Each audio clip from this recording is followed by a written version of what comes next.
Ainda segundo o INCA, são esperados para cada ano do triênio 2023-2025, 21.970 novos casos de neoplasia maligna coloretal em homens e 23.660 ocorrências em mulheres, correspondendo à segunda neoplasia maligna mais incidente nessas populações. Os tumores do intestino existem múltiplos fatores de risco. E na maior parte das vezes a gente não consegue dizer exatamente uma única causa, que levou a essa doença.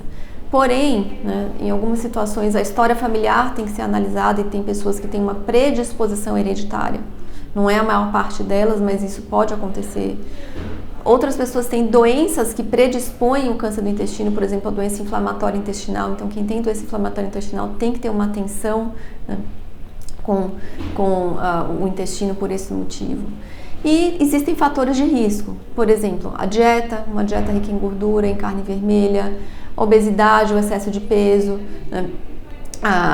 o uso de embutidos, o uso de álcool, o uso do tabagismo, o uso de cigarro, todos esses são fatores de risco que, associados um pouco ao acaso, favorecem o desenvolvimento do câncer do intestino. Para evitar o agravamento da doença, é imprescindível observar alguns sinais que se desenvolvem conforme a enfermidade evolui. Uma das coisas mais importantes é se atentar para uma persistência. Então, alguém que um dia teve uma diarreia e melhorou e aquilo não voltou mais, é uma coisa. Alguém que vê que o intestino está oscilando. Então, um dia tem diarreia, daqui a pouco o intestino fica preso. Aí depois volta a ter diarreia, o intestino fica preso, merece uma atenção maior. A gente chama isso de mudança do hábito intestinal. Ou alguém que tem o intestino preso e depois fica solto, passa a ter diarreia, coisa que não tinha, ou o contrário, alguém que tinha um intestino que funcionava bem regularzinho, 2, 3 vezes ao dia, e depois passa a ter o intestino preso. Então essas mudanças do intestino merecem uma atenção. Alguém que vê sangue nas fezes.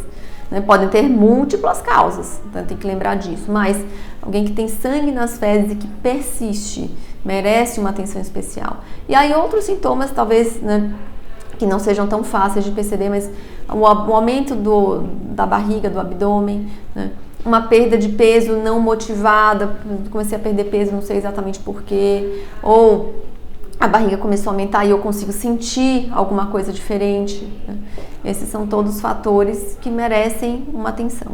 Apesar do câncer de intestino afetar majoritariamente a faixa etária acima de 50 anos, o cenário vem mudando. Os mais jovens também estão sendo acometidos. Por isso, é importante realizar, mesmo que anualmente, exames de rastreamento. Se descoberto no início, as chances de cura aumentam 90%. No entanto, mesmo pessoas com doença mais avançada podem se curar. E aí é muito individual, a gente tem que entender aonde tem um outro ponto fora do intestino, se é possível fazer a cirurgia. E geralmente este tratamento daí passa também pela quimioterapia, eventualmente a radioterapia, principalmente se for no reto. Então esses são os tratamentos que regem, na maior parte das vezes, os tumores do intestino. Quanto mais no início, mais voltado para a cirurgia e menos uso de quimioterapia ou radioterapia. E se ele está mais avançado, provavelmente passa pela quimioterapia e pela cirurgia. Ainda assim é passível de cura, mas isso tem que ser avaliado muito individualmente, caso a caso.